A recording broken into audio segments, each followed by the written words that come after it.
Hello everyone, this is me Pooja Neeja. Welcome to my channel easy तो है मैं। आज हम करने वाले हैं चैप्टर 9 यानी एप्लीकेशन ऑफ ट्रिग्नोमेट्री की वन शॉर्ट वीडियो, जिसमें मैं एनसीईआरटी के अलावा, एनसीईआरटी तो नहीं बट एनसीईआरटी के अलावा और जितने एक्स्ट्रा क्वेश्चंस बनते हैं जो कि आपके एग्जाम में आए हुए हैं बोर्ड्स और प्री बोर्ड्स में, उसकी एक वीडियो लेकर आई हूँ। तो आज हम इस वीडियो में यही पढ़ने वाले हैं कि कैसे कैसे हम क्वेश्चंस को सॉल्व कर सकते हैं, क्योंकि इन क्वेश्चंस में जो है वो वर्ड्स का खेल है सारा। कैसे कैसे वर्ड्स को ट्विस्ट करके आपको इमेज बनाने के लिए, डायग्राम बनाने के लिए दिया जाता है। तो बिना किसी देरी के लेट्स गेट स्टार्टेड। स्क्रीन दिख रही होगी आपको। देखो, इस चैप्टर को पढ़ने से पहले जो एक्स्ट्रा क्वेश्चंस है उसका इंट्रोडक्शन बहुत ज़रूरी है कि कैसे बच्चों को कन्फ्यूज़न होती है।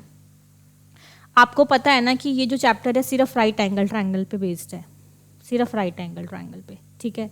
तो हमेशा जब भी आप एक पॉइंट से किसी चीज़ के टॉप को देखोगे, इवन यहाँ भी देख लो, इसके टॉप को ना देखो, इस पॉइंट पे भी देख लो, तो इसको बोलते हैं एंगल ऑफ एलिवेशन।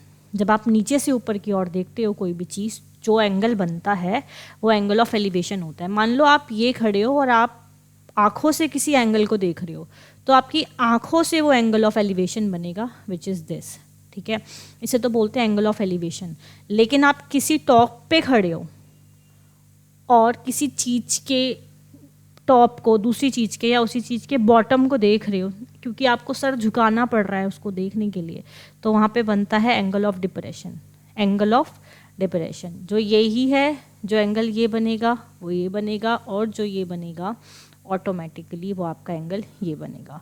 तो एंगल ऑफ डिप्रेशन बहुत सारे क्वेश्चन में पूछता है कि अगर ये एंगल ऑफ डिप्रेशन ये है तो इसका ये एंगल, मान लो ये 45 है तो ये एंगल कितना होगा, ये पूरा 45 है तो ये एंगल कितना होगा, ये पूछता है।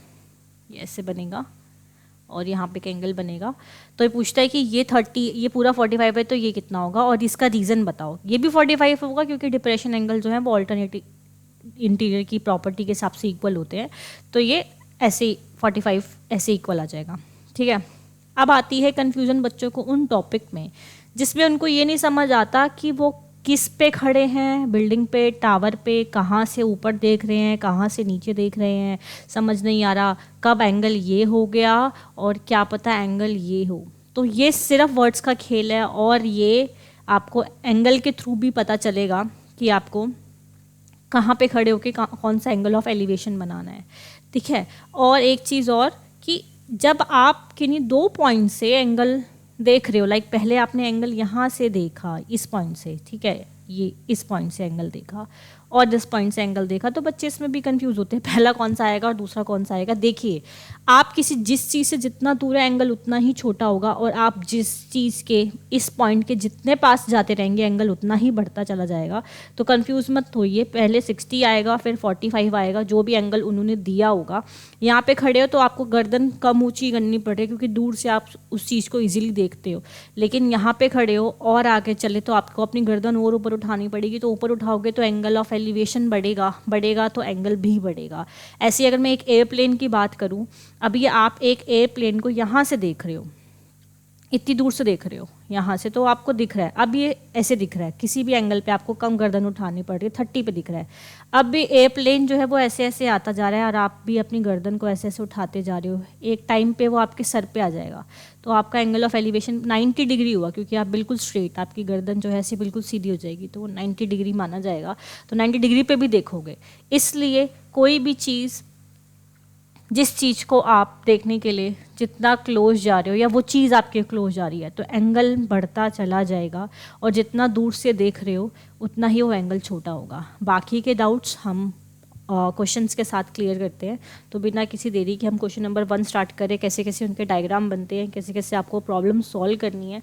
देखिए, क्वेश्चन कह रहा है कि the horizontal distance between two poles is 15 metre and the angle of, देखो मुझे अभी भी नहीं पता कि पोल्स इक्वल नहीं है, जितना वो बोल देगा साथ साथ में उतना डायग्राम बना दूंगी। ये 15 सेंटीमीटर का डिस्टेंस है दो पोल के बीच में, ठीक है। The angle of depression of the top of the first pole as seen from the second pole. आप ध्यान से देखेंगे दो पोल है, ठीक है, अभी मुझे नहीं पता कौन सा बड़ा है कौन सा छोटा है, लेकिन उसने बोल दिया एंगल ऑफ डिप्रेशन है, यानी आप पक्का किसी पोल पे खड़े हो और of the top of the first pole, मान लो यही फर्स्ट पोल हो गया, अभी ये वाला मान लो, of first pole as seen from the top of the second pole, second pole के टॉप से फर्स्ट पोल के जो टॉप का एंगल ऑफ डिप्रेशन है वो 30 डिग्री है। अब आप मुझे खुद बात बताओ, एंगल ऑफ डिप्रेशन कभी भी ऐसे तो बनेगा नहीं जब पोल इक्वल है, और अगर आप एक पोल पे खड़े होके दूसरे पोल के टॉप को देख रहे हो तो क्या वो जिस टॉप पे आप खड़े हो वो बड़ा नहीं होगा? वो 100% बड़ा होगा, तभी तो आप उसके टॉप को सर झुका के देख पा रहे हो ऐसे करके। तो ये angle of depression of the top of the second pole. First pole पे आप खड़े हो, सेकेंड पोल आपका ये रहा। आप इसको भी बड़ा कर सकते थे और इसको छोटा कर सकते थे, उससे कोई फर्क नहीं पड़ेगा। तो एंगल ऑफ डिप्रेशन आपको पता है ना कैसे बनता है, ये रहा आपका पोल का एंगल ऑफ डिप्रेशन, ये कितना है 30 डिग्री, तो ये भी आपका ऑटोमेटिकली 30 डिग्री हो जाएगा ऑल्टरनेट इंटीरियर एंगल से। If the height of the second pole is 24 metre, इसी की हाइट 24 है क्योंकि आप फर्स्ट पोल पे खड़े थे। Find the height of the first pole, इस पूरी पोल की आपको हाइट निकालनी है, ठीक है। तो आपको पता है कि ये 24 है, तो यहाँ तक भी ये 24 ही हो जाएगा, इस पोर्शन तक ये 24 हुआ। आपको ये निकालना है, दिस इज़ योर एक्स। आपको नेमिंग ज़रूर मेंशन करनी है, ये ए, ये बी, ये सी, ये डी, ये सब कुछ चेक होगा इसमें लिखने के तरीके से कि आप कैसे निकाल रहे हो। डायग्राम आपको समझ आया होगा कि आप डिप्रेशन, एंगल ऑफ डिप्रेशन, कौन सा पोल बड़ा है कौन सा छोटा है वो उसने साफ साफ बोल दिया। अगर आप फर्स्ट पोल पे खड़े हो और दूसरे पोल को ऊपर से देख रहे हो तो आप 100% इससे बड़े वाले पोल पे खड़े हो, और तभी आप एंगल ऑफ डिप्रेशन लगा रहे हो। हाइट उसकी पोल की लंबी है तो आपने नीचे झुक के देखा तभी एंगल ऑफ डिप्रेशन बना और वो 30 डिग्री हुआ, ठीक है। अब हमें ये पॉइंट निकालना है, हमें ये वाला पॉइंट निकालना है। ये 15 है तो ऑटोमेटिकली देखो ये भी 15 होगा, अभी पोल की हाइट आ जाएगी। हमें लगाना है, आप नॉन गिवन अपॉन गिवन लगा लो, लाइक ए बी निकालना है, जो मुझे निकालना है मैं उसे ऊपर रख सकती हूँ। A B upon B E में लिख रही हूँ, और आपको ये भी मेंशन करना है कि आप ये कौन से ट्रायंगल में ले रहे हो, इन ट्रायंगल ए बी ई, ठीक है। A B upon B E जो आपका रेशो बनता है वो पी बाई बी का बनता है, और पी बाई बी जो होता है वो 10/30 होता है, मतलब 10 थीटा होता है और एंगल 30 दिया हुआ है। तो ए बी जो आपकी ए बी की वैल्यू है दैट इज़ एक्स, और बी ई की वैल्यू 15, और आपका आंसर 10/30 की जो वैल्यू आएगी, इसमें आपको प्लीज़ वैल्यूज़ बहुत अच्छे से आनी चाहिए, 1/√3। तो एक्स इज इक्वल्स टू जो क्रॉस मल्टीप्लाई करके आए 15√3, रैशनलाइज करोगे तो दैट इज़ 15√3 अपॉन 3, ये इससे कट के 5√3 आ जाएगा। ये सिर्फ आपकी एक्स की वैल्यू आई है, आपको पूरे फर्स्ट पोल की हाइट निकालनी है, तो आप इसको 5√3 प्लस 24 बोल सकते हैं। मेक श्योर अगर उसने आपको √3 की वैल्यू नहीं दी तो भी डालो, क्योंकि इससे और बेटर इंप्रेशन बनेगा चेकिंग वाले पे जो आपका एग्जाम चेक कर रहा होगा कि इसको वैल्यू डालनी है, हमने मेंशन नहीं किया फिर भी इसने पूरा आंसर निकाला है। तो √3 की वैल्यू यहाँ से 1.73 आप डाल सकते हो, तो 5 × 1.73 आप करेंगे और प्लस 24 कर देंगे तो आपका आंसर आ जाएगा, पूरी पोल की हाइट आ जाएगी। Move to next question. Angle of elevation of airplane from a point on the ground is 60 degree after a flight of 30 seconds, the angle of elevation becomes, ठीक है। पूरा नहीं पढ़ूंगी, पहले जितना एक लाइन तक मैं समझ पा रही हूँ उतना डायग्राम ड्रॉ करूंगी। The angle of elevation of airplane from a point on the ground, ये एक ग्राउंड है, ये एक पॉइंट है और यहाँ पे ये एयरप्लेन है, तो एंगल ऑफ एलिवेशन जो मेरा बन रहा है सीधा सीधा वो बन रहा है 60 डिग्री का। तो ये जो प्लेन, इस पॉइंट की दूरी मैं इतनी रखती हूँ, ठीक है। ये एंगल ऑफ एलिवेशन जो है मेरा इस पॉइंट से वो 60 डिग्री है। अब उसने बोला 30 सेकंड की फ्लाइट के बाद, क्या आपको क्वेश्चन से पता चल रहा है कि प्लेन किधर जा रहा है, इधर जा रहा है, इधर जा रहा है? नहीं ना, सिर्फ एंगल के थ्रू पता चल सकता है। The angle of elevation becomes 30 degree. अभी ये पता चला कि एंगल जो है वो 30 डिग्री हो गया, 60 से 30 डिग्री। प्लेन अगर आपकी तरफ मूव करता तो आपका एंगल जो है बढ़ेगा। आप 60 देख रहे हो, फिर आप उसकी गर्दन ऊपर करके और देखोगे तो 70, फिर और देखोगे तो 90 हो जाएगा। लेकिन अगर आपका एंगल कम हो रहा है तो 100% आपका जो प्लेन है वो आपसे दूर जा रहा है, वो 100% इस तरफ को मूव कर पा रहा है, तभी एंगल छोटा छोटा छोटा और छोटा होता जा रहा है। तो अभी वो 30 सेकेंड उसने जो है वो 30 सेकेंड्स में यहाँ पहुँच गया, और अब उसका इस पॉइंट से एंगल ऑफ जो एलिवेशन है वो जो है वो 30 डिग्री हो गया, ठीक है। इसको ज्वाइन कर लेते हैं ऐसे। ये जो एंगल आया आपका ये 30 डिग्री आया। अब उसने बोला है कि 30 सेकेंड्स लिया उसने यहाँ तक आने में, और 3000√3 उसकी कांस्टेंट हाइट है एयरप्लेन की, यहाँ से इस पॉइंट से इतनी ही कांस्टेंट हाइट पे वो उड़ रहा है। तो ये जो मेरा है 3000√3 हुआ ऑटोमेटिकली, अभी भी ये 3000√3, ये दोनों चीज़ें सेम है। अब मुझे क्या करना है, अब मुझे निकालना है कि एयरप्लेन की स्पीड क्या है। स्पीड होती क्या है, डिस्टेंस अपॉन टाइम। पहले मुझे निकालना पड़ेगा इसने कितना डिस्टेंस कवर किया, क्योंकि टाइम दिया हुआ है 30 सेकेंड्स। डिस्टेंस निकाल लूँगी और टाइम से डिवाइड कर लूँगी तो मेरी स्पीड आ जाएगी। ठीक है, इसके लिए आप नेमिंग मेंशन करिए, जैसे ये ए, ये बी, ये सी, ये डी और ये ई पॉइंट हो गया। आपको चाहिए कि उसने इस पॉइंट से इस पॉइंट तक कितना डिस्टेंस कवर किया, वो सी डी है। और सी डी से बनने वाला कोई डायरेक्ट ट्रायंगल नहीं है। सी डी से बनने वाला, डी इस पॉइंट से बनने जो एक ट्रायंगल बन रहा है वो बन रहा है B C D, B E D. और बी सी से बनने वाला ट्रायंगल जो बन रहा है वो बन रहा है आपका बी ए सी। अगर आप इस पूरी लेंथ बी डी में से बी सी माइनस कर दोगे तो आपका ऑटोमेटिकली सी डी आ जाएगा। अब हमें सारा फोकस करना है सी डी लाने पे। तो मैं यहाँ पे लिखती हूँ इन, पहले बड़ा वाला ट्रायंगल ले रही हूँ, in triangle E B D, E B D. इसमें आपको जो मिलेगा वो मिलेगा जो आपको पूरी चाहिए value, that is B D upon E D is equals to, ये b बाई पी बना और b बाई पी जो होता है वो आपका होता है कॉट। कॉट कितना एंगल हम ले रहे हैं इस बड़े बड़े ट्रायंगल का, ये जो दूर तक जा रहा है दैट इज कॉट 30। तो आपकी यहाँ से B D upon E D की वैल्यू जो है आपकी है वो 3000√3 है, is equals to B D की वैल्यू जो आई वो आपकी आ गई 10 6 कॉट 60, और कॉट 60 जो होता है वो होता है 1/√3। यहाँ से आपका कैंसिल हो गया। कॉट 30, 60 नहीं, हमने बड़ा वाला ट्रायंगल लिया तो कॉट 30 जो होगा वो आपका √3 होगा। तो यहाँ से जो आपकी वैल्यू आई बी डी की वो आ गई, √3 से √3 कैंसिल हो जाएगा, ऊपर जाके मल्टीप्लाई हो जाएगा एंड 3000 इंटू 3 जो होता है वो आपका 9000 आ गया। ठीक है, ऐसे ही मुझे निकालनी है बी सी। तो मैं कौन सा ट्रायंगल लूँगी, यहाँ पे देखो इन triangle A B C, A B C में क्या मिला मुझे, B C upon E D, B C upon E D is equals to फिर से b बाई पी, लेकिन इस बार मेरा क्या बन रहा है कॉट 60, और कॉट 60 मेरा 1/√3 होता है। तो मेरी बी सी की जो वैल्यू आ गई वो ऑटोमेटिकली आई, यहाँ पे 3000 है, 3000√3 इज इक्वल्स टू 1/√3 जो आपका कॉट 60 होता है। √3 से √3 कैंसिल, यहाँ लिख देती हूँ बी सी की वैल्यू जो मेरी आ गई वो आ गई 3000। मेरी बी डी कितनी थी 9000, तो मुझे अगर सी डी निकालना है तो मुझे बी डी माइनस करना पड़े, बी डी में से माइनस करनी पड़ेगी बी सी, यानी मुझे 9000 में से माइनस करना पड़ेगा 3000। तो मेरा डिस्टेंस जो उसने कवर किया वो किया 6000 metre.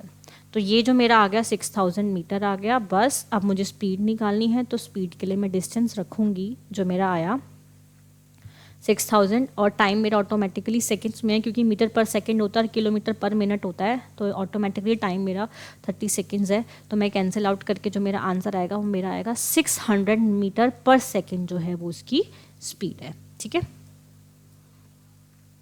From the top of a 60 metre high building the angle of depression of the top and the bottom of a tower. देखो अभी भी नहीं पता चल रहा ना क्या है, बिल्डिंग है और टावर है। पहले बिल्डिंग और टावर दोनों बना लेती हूँ सेम हाइट पे, क्योंकि मुझे नहीं पता कौन बड़ा है कौन छोटा है, सिर्फ ये एंगल बता सकता है मुझे। एक सेकेंड, इसको इरेज करती हूँ थोड़ा सा। सिर्फ एंगल बता सकता है मुझे कि मैं ऊपर खड़ी हूँ या फिर मैं नीचे खड़ी हूँ, या क्या बन रहा है क्या नहीं बन रहा है। तो मान लो जैसे ये दोनों मैंने सेम हाइट पे रखे हैं।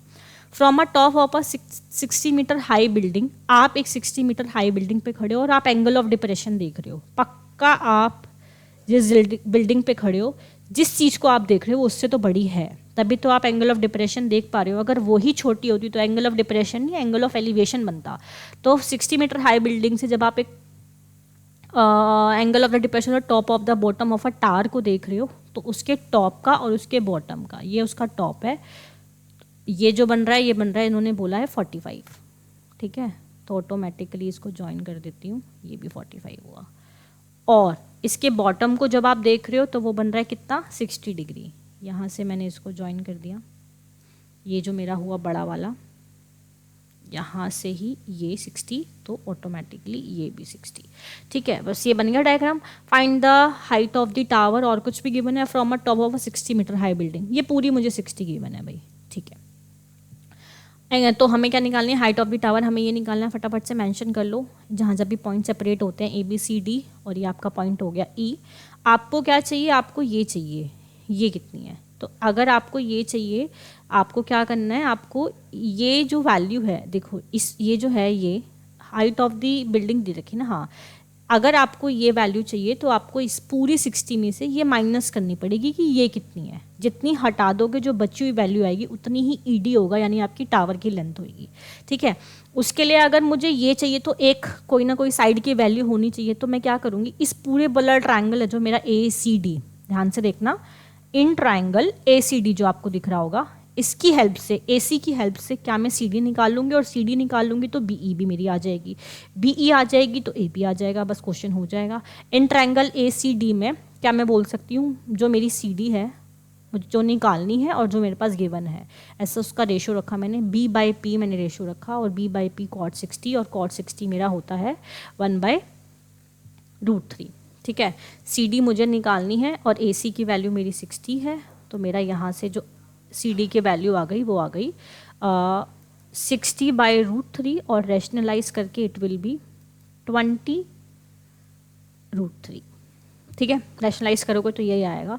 अब ये 20√3 है तो ऑटोमेटिकली ये भी 20√3 ही होगी, दोनों सेम है, इन दोनों का डिस्टेंस, इसके बेस से जो डिस्टेंस है वो सेम है, ये 20√3 होगी। तो यहाँ से मैं अब इस 20√3 की हेल्प से ये AB निकाल लूँगी। ट्राइंगल कौन सा लूँगी, इन ट्राइंगल ABE जो मेरा ट्राइंगल है इसमें मेरे को निकालनी क्या है, AB, और गिवन क्या है, BE।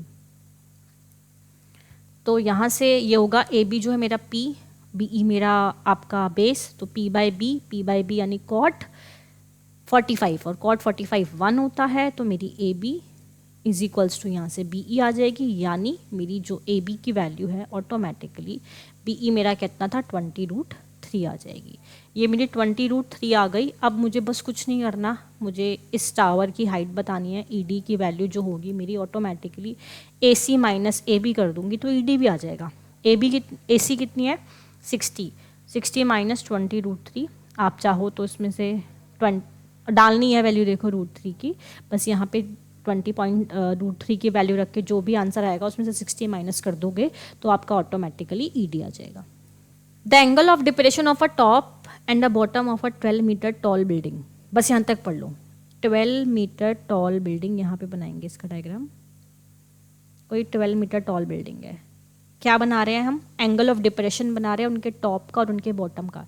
एंगल ऑफ डिप्रेशन कब बनता है, जब आप किसी ऊंची चीज़ पे खड़े हो, पक्का तभी बनेगा, नीचे से तो बनेगा नहीं एंगल ऑफ डिप्रेशन। तो आप मान लो यहाँ खड़े हो और उसने बोला भैया from the top of a multi storey building, एक मल्टी स्टोरी बिल्डिंग के आप टॉप पे खड़े हो तभी आप एंगल ऑफ डिप्रेशन बनाओगे, वरना एलिवेशन बनाओगे नीचे से ऊपर देखोगे तो ये हो जाएगा आपका 30 डिग्री, ये यहाँ भी 30 डिग्री हो गया। ठीक है, आप इसके बॉटम को भी देख रहे हो, पहले टॉप को देखा आपने फिर बॉटम को देखा, ये ज्वाइन कर देती हूँ एक बारी, तो ये जो आपका दूसरा एंगल बन रहा है वो आपका 60 बन रहा है, ऐसे उसने बोला है। ठीक है, हो गया कुछ, देखो कैसे एकदम से डायग्राम बनता है अगर आप तरीके से पढ़ोगे और समझोगे इनके जो वर्ड्स है कीवर्ड्स को। Find the height of the multi storey building. Okay, multi storey building की अगर मुझे हाइट निकालनी है तो मुझे इतना पता है कि जो मेरी BC है वहाँ तक तो वो 12 है, क्योंकि ED बराबर BC, वहाँ तक तो वो 12 है, मुझे बस AB निकालना और फिर ऐड करना है। तो मेरे को अगर AB निकालना है, AB से बनने वाला ट्राइंगल ABE हो गया, तो मुझे एक वैल्यू चाहिए होगी उसकी हेल्प के लिए, जैसे EB चाहिए तभी मैं AB निकालूंगी, एक साइड चाहिए ही चाहिए होगी। ऐसे ही पहले अगर EB निकालनी है तो मुझे DC निकालना होगा, और DC के लिए मैं यूज़ करूँगी AC को। तो सबसे पहले हम काम करते हैं DC निकालने के लिए, और DC से बनने वाला ट्राइंगल है ADC। ADC अगर मैं निकाल रही हूँ तो मुझे DC चाहिए, यहाँ पे लिखती हूँ DC, किसकी हेल्प से, AC की हेल्प से। ये मेरा B, ये मेरा P, B/P जो मेरा रेशो बनाएगा वो cot बनाएगा, और cot 60 कितना होता है मेरा 1/√3 होता है, cot 60 मेरा 1/√3 होता है। तो मेरी यहाँ से DC जो है DC, और जो मेरी AC है AC दैट इज़ ये इतना पोर्शन x हो गया मान लो, तो ये x+12 हो गई पूरी, कितना आया 1/√3। ठीक है, तो ये जो मेरी DC आएगी वो उसकी जो वैल्यू आई वो आई x+12 अपॉन √3, ये वैल्यू आ जाएगी। DC यहीं रहेगा, ये उधर चला जाएगा। ठीक है, जितनी मेरी DC आई उतनी मेरी EB आई। अब मैं लगा दूंगी इन ट्राइंगल AEB में, AEB में मुझे AB चाहिए ना, और निकालना क्या है, AB चाहिए और EB है मेरे पास, तो ए बी तो मेरी x है और ई बी की वैल्यू मेरी अभी आई कितनी, x plus 12 upon root 3 is equals to, again ये मेरा ए बी पी है, ई बी मेरा बी है, P by B cot 30, sorry 1030 मेरा क्या होता है 1/√3 फिर से, तो ये हो जाएगा मेरा 1/√3। इस स्टेप में देखो बच्चे कितनी गलतियां करते हैं, ये पूरी एक ब्रैकेट, ये पूरी एक टर्म है, जो नीचे लिखी हुई टर्म उधर जाके मल्टीप्लाई होती है, इसको रेसिप्रोकल मत करना, इस पूरी टर्म को उधर जाके मल्टीप्लाई करना है। यहाँ पे कर देती हूँ, तो इसका आंसर जो आया आपका, आपको क्या मिलने वाला है, क्रॉस मल्टीप्लाई करके ये x ये उधर चली गई 1/√3, x उधर रहा और ये मल्टीप्लाई हो गया x प्लस 12 अपॉन √3। ऐसे ही स्टेप किया जाता है। तो ये x की जो value x is equals to जो आ गया वो आ गया x प्लस 12 अपॉन 3, ठीक है, 3 से multiply 3x is equals to x plus 12, देखो x आता जा रहा है आपका, तो ये हो जाएगा x इधर आके minus 2x is equals to 12, x is equals to 6। अगर मेरा x 6 है और मेरा बी सी 12 है, तो मेरा पूरा ए सी की वैल्यू, पूरी ए सी की जो मेरी वैल्यू आएगी वो आएगी 12 प्लस 6 विच इज़ 18, मेरी height of a multi storey building आ गई। The angle of elevation of a top of a building, रुक जाओ, from the foot of a tower, ठीक है। अब भी ये सबसे कंफ्यूजिंग क्वेश्चन है, इसको साइड पे बनाती हूँ थोड़ा सा, क्योंकि अब इसमें कुछ भी नहीं दिया हुआ कि एंगल ऑफ एलिवेशन दिया टॉप का, ठीक है। यहाँ पे बनाती हूँ, देखो एंगल ऑफ एलिवेशन कहाँ से, टॉप ऑफ अ बिल्डिंग से, from the foot of the tower से, ठीक है। अब हमें नहीं पता कौन बड़ा है कौन छोटा है, दोनों बराबर भी हो सकते हैं। अगर इसके टॉप्स, इसके angle of a top of a building, foot के टावर के फुट से अगर मैं angle of elevation the top of the किसका है, बिल्डिंग के फुट से अगर मैं एंगल ऑफ द एलिवेशन,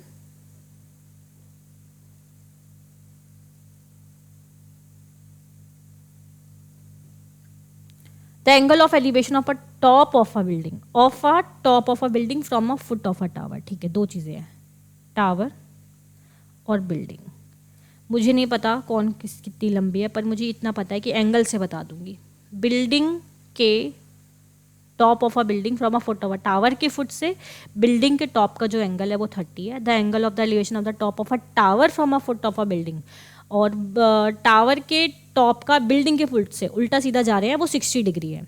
अब आप देखो, अभी मैंने आपको क्या बोला, कौन सी चीज़ ऊंची है वो कैसे पता चलेगा मुझे, एंगल किसका बड़ा है 60 डिग्री का, और ये बन कैसे रहा है, angle of elevation of a top of a tower from the foot of the building is 60 degree. यानी कि जब मैं बिल्डिंग के फुट से टावर के एंगल का एंगल ऑफ एलिवेशन बना रही हूँ तो वो 60 आ रहा है, एंगल बड़ा आ रहा है, एंगल बड़ा आ रहा है तो वो चीज़ पक्का बड़ी होगी, तभी मुझे पूरा सर ऊपर उठा के देखना पड़ रहा है और एंगल जो है वो 60 डिग्री बन रहा है। तो ये आपका एंगल ऑफ एलिवेशन हो गया। ये साइड डायग्राम पे मत जाना, थोड़ा बेकार है। एंगल ऑफ एलिवेशन ये 60 डिग्री। 100% आपका जो टावर है वो बड़ा होगा। क्यों मैंने 60 आएगा यहाँ पे, क्यों मैंने ऐसा बोला वो बड़ा होगा, क्योंकि उसने बोला है angle of elevation of the top of the tower. Tower के टॉप का बिल्डिंग के फुट से एंगल बड़ा है ना, अगर एंगल बड़ा है तो टावर पक्का बड़ा होगा। ऐसे इसके फुट से, किसके फुट से, टावर के फुट से मैं बना दूं अगर बिल्डिंग के टॉप का एंगल, तो वो 30 डिग्री है, यानी कि ज़्यादा ऊंचा नहीं देखना पड़ रहा, पास में ही है, ज़्यादा ऊपर नहीं है, तो एंगल भी छोटा ही बनेगा। ये क्लियर हो गया यहाँ तक। और उसने बोला है if the tower is 50 metre high, tower की वैल्यू दे दी 50 मीटर, ये टावर था ABCD। बस एंगल देखो कैसे बन गया, डायग्राम देखो कैसे बन गया, कि कैसे पता चला कि कौन बड़ा था, किसके टॉप से किसके बॉटम से, कुछ समझ नहीं आता। बच्चे क्या करते हैं, इक्वल बना देते हैं, फिर इधर उधर कर रहे होते हैं, पता नहीं चलता कौन 50 है। यहाँ साफ पता चल गया कौन 50 है, ठीक है। तो हमें निकालनी है बिल्डिंग की tower, height of the builder नहीं है, बिल्डर कहाँ से आ जाएगा, हाइट ऑफ द बिल्डिंग। हमें DC निकालनी है, कुछ नहीं, DC कैसे निकलेगी, अगर मेरे पास BC होगी, BC कैसे निकालूँ, AB की हेल्प से, बस हो गया। तो इन ट्राइंगल ABC मुझे क्या चाहिए, BC पहले तो, और मैं निकालूंगी AB की हेल्प से। BC नहीं पता कितनी है तो ऐसे ही रखो, AB 50 है, और ये B/P का रेशो बना। कॉट कौन सा एंगल लूँगी, ये वाला, ये कितना है 60, कॉट 60 कितना होता है मेरा 1/√3। तो यहाँ से जो मेरी वैल्यू आ गई BC की, वो आ गई 50√3, ठीक है। अब BC आ गया, इन ट्रायंगल, और क्या निकालना है, डीसी, इन ट्रायंगल डीसीबी।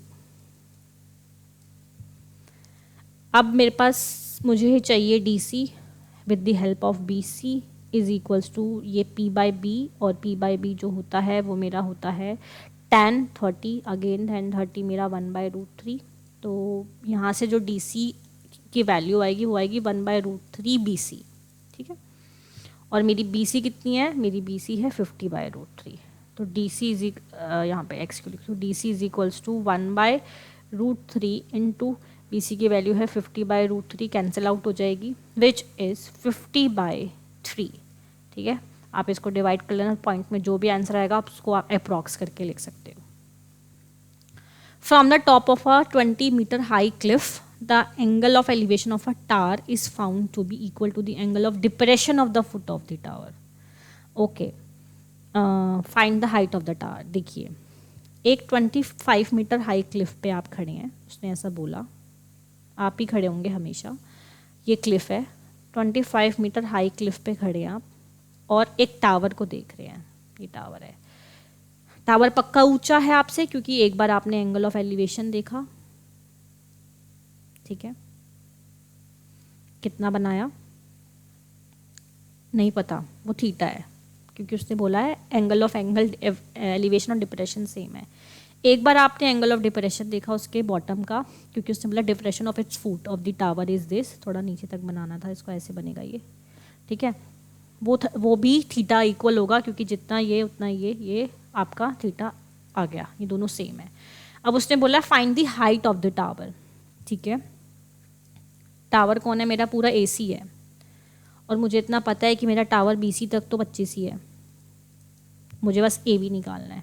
तो थीटा भी नहीं दिया, वैसे ही रखते हैं। देखिए, पहले मैं बोलूँगी कि अगर मुझे DC मिल जाए with the help of ED, और DC से बनने वाला ट्रायंगल जो है वो है EDC, EDC कितना हो जाएगा, DC upon ED is equals to आपका हो जाएगा ये B/P कॉट थीटा, एंगल तो है ही नहीं, सेम रखना पड़ेगा।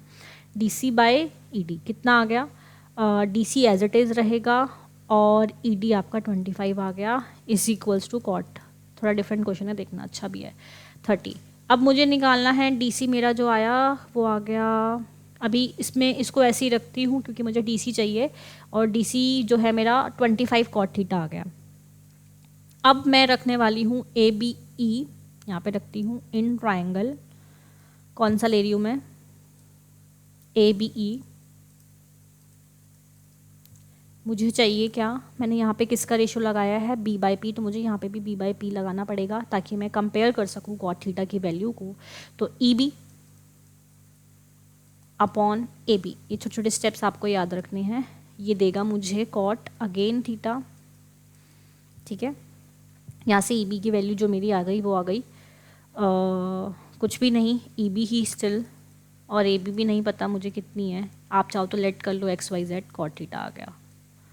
लेकिन मुझे इतना पता है कि जो मेरा EB है it's totally equals to DC, आप इसको यहाँ पे DC रख सकते हो, ठीक है। अब ये भी कॉट थीटा, ये भी कॉट थीटा है, आप 1 और 2 को कंपेयर कर दो, क्योंकि दोनों कॉट थीटा के इक्वल हैं। तो DC is equals DC upon 25 आपका बराबर आ जाएगा DC अपॉन AB के। ध्यान से देखना, ये कैंसिल आउट हो गई, AB की वैल्यू 25 आ गई 25, तो आपकी 100% AC 50 होगी। ये था आपका क्वेश्चन, अच्छा क्वेश्चन था, और आप इसको प्रैक्टिस में कर सकते हो, आपके एग्जाम में भी आ सकता है। The tops of 2 poles of height 60 metre and 12 metre are connected by a wire. अच्छा देखो, अब तो इसमें पता ही चल गया कौन बड़ा कौन छोटा है भाई, 16 वाला तो बड़ा होगा, 12 वाला छोटा होगा, एक वायर से कनेक्टेड है। अब ऐसे तो कनेक्टेड होगी नहीं, ऑब्वियसली डायगनली कनेक्टेड होंगे एक वायर से ना, ऐसे कनेक्टेड है वो।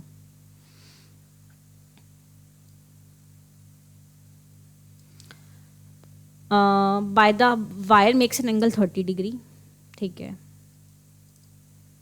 With the horizontal and the length horizontal. हाँ, मैंने ऐसे ही क्यों बनाया, मैंने डिप्रेशन क्यों नहीं बनाया, क्योंकि उसने बोला है विद दी हॉरिजॉन्टल लाइन, और हॉरिजॉन्टल लाइन ये होती है, ठीक है।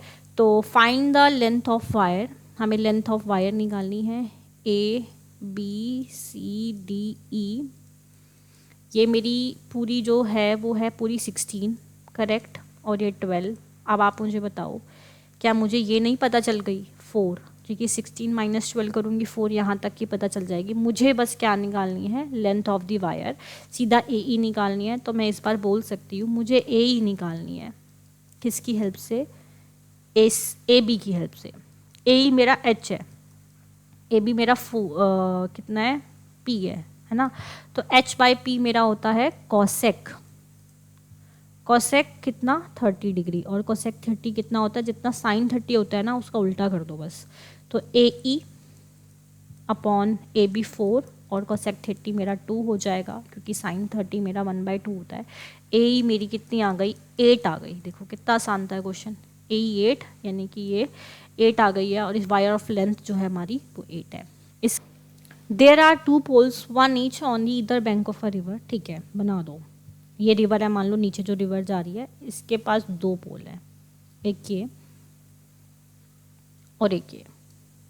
हमें नहीं पता कौन सा बड़ा है, आगे पढ़ेंगे। अपोजिट है एक दूसरे के, इतना पता चल गया। और एक पोल 60 मीटर हाई है, ये भी पता चल गया।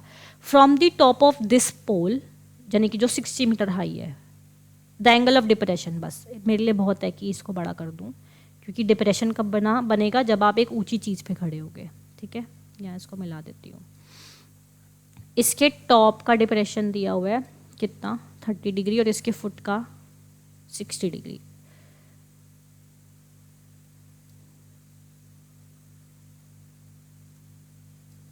ये जो है आपका 30 डिग्री दिया हुआ है, ये आपका 60 डिग्री दिया हुआ है। एंगल ऑफ डिप्रेशन बना के ज़रूर दिखाना, नहीं तो मार्क्स काट लेंगे कि कैसे आया। सॉरी, ये 60 है, ठीक है। हमें क्या चाहिए, हमें चाहिए find the width of the river, यानी ये, और height of the other pole, ठीक है। तो देखो ये आपका ए बी ये लेना पड़ेगा, सी डी, ये सारे पॉइंट्स मेंशन कर दिए। मुझे चाहिए width of the river. Width of the river कैसे मिलेगी, सी डी से बनने वाले ट्रायंगल से, यानी ए सी डी से, इन ट्रायंगल ए सी डी। क्या लेना है, चाहिए क्या, C D with the help of A B is equals to B by P cot 60, cot 60 1/√3। तो सी डी जो मेरी यहाँ से सी डी की वैल्यू आई 1/√3 into A C, A B नहीं, ए सी लेनी पड़ेगी पूरी, ए सी आ जाएगी। ए सी की वैल्यू 60, तो यानी कि आपका 60/√3, जिसको मैं रैशनलाइज करने के बाद बोल सकती हूँ 20√3, ठीक है। अब ये 20√3 यानी मेरी विड्थ ऑफ रिवर आ गई। अब मुझे चाहिए पोल की हाइट ई डी। ई डी इस पूरी जो ए सी 60 है उसमें से ए बी हटा दूँ तो बचा हुआ जो वैल्यू है वो ई डी के बराबर होगी, यानी अब मुझे ई बी चाहिए, और बी ई तो मेरे पास आई गई 20√3, यानी कि अब मैं लगाऊंगी इन ट्रायंगल ए बी ई। क्या मिलेगा मुझे ए बी में, मुझे चाहिए क्या, ए बी चाहिए with the help of B E, P by B जो होता है वो होता है 10 कितना एंगल 30 है, और 10 30 मेरा 1/√3 होता है। तो ए बी की जो वैल्यू मेरी यहाँ से आई वही 1/√3 बी ई कितना, जितना सी डी, और सी डी 20/√3 एक्चुअली। तो 1/√3 इंटू 20√3 कैंसिल आउट, और ए बी जो है वो मेरा 20 आ गया। यानी ए सी में से ए बी हटाऊँ तो सीधा मिलेगा E D, E D is equals to A C minus A B, 60 minus 20 40। दोनों चीज़ें हमारे पास आ गई, उसको एक बॉक्स में रिप्रेजेंट जरूर कर दे, अच्छा लगता है। तो ये थे चैप्टर 9 की 1 शॉर्ट वीडियो के बहुत सारे इंपॉर्टेंट क्वेश्चन। मैंने मोस्टली सारे हर एक टाइप का क्वेश्चन करा दिया है। एलिवेशन, डिप्रेशन कैसे कैसे बनते हैं, क्या वो आपको कंफ्यूज कर सकते हैं, आपको नहीं होना है, ठीक है। आप भी एक बार कॉपी पेन लेके इन क्वेश्चंस की प्रैक्टिस कर लेना, तभी आपको बेटर समझ आएंगे। खाली देखने से नहीं आएंगे, ये मैं आपको बोल रही हूँ। अपने हाथों से ज़रूर करके देखना, और अभी भी स्टिल कोई डाउट आ रहा हो कि ये कैसे हुआ तो मुझे प्लीज़ कमेंट करके पूछ लेना, मैं शॉर्ट्स के थ्रू क्लियर कर दूँगी। तब तक के लिए टाटा, गुड बाय।